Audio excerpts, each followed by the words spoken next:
our next piece is, how do objects work? I know I had a tough time when I was really learning the program. So right now, let's talk about how a class should work.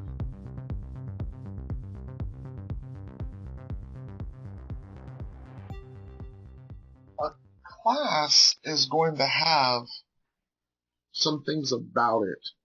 And let's look at how a class structure should work. Okay, so let's say we have a class for a bicycle. So in this case, you've got a bicycle, and then do you see how we've got a number for bicycle? It says int cadence. Well, in Java, the way I taught you in Ruby, like if you just want to call something a number, you don't have to say it's an integer. But in Java, you do. So you would say int cadence. So can everybody see right there? Int cadence. Yep. So it's going to be a number, so you always have to tell it it's going to be a number. So int cadence, int speed, int gears. Well, the reason is because they want the ability to even though it's a bicycle, the bicycles may look different, right? But you want the bicycles to be able to change gears. You see this line down here, change cadence? Mm-hmm. That's something you want the bicycle to be able to do, right? Down here, you want this bicycle to be able to change gears. That's something you want it to be able to do. So cadence, you want to be able to give it a value whenever you want. Gear, you want to be able to give it a value whenever you want.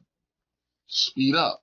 You're going to take gear, and then you're going to add numbers to it, increment. Right? Apply brakes. You're going to take speed, and you're going to decrement numbers to it. And then you'll have something that just says, hey, print the states of each of these. Print the state that the cadence is. Print the state that the speed is. Print the state that the gear is. So if you have a class for bicycles, then it doesn't matter if one bike is at one speed and another bike is at another, or one bike is at one cadence, or one bike is at one gear. Each of these bikes are going to have a cadence, a speed, and a gear. So the reason that you want to have a class is you want some things to be able to inherit properties. So it doesn't matter if it's a bike. You can have a mountain bike, a road bike, a tandem bike. Each one of these bikes is going to have cadence, speed, pedals, gears, but there'll be different things about these bikes. So I like this example. Don't get me wrong. I'm not trying to teach you Java, but I want you to see that. So like inside of Metasploit, you're going to see that you have to implement classes.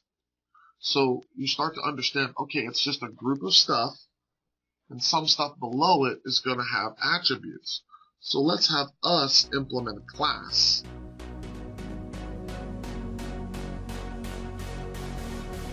If I can help you learn about who we are, and hopefully, if you're willing to join us. This is Infosecaddicts.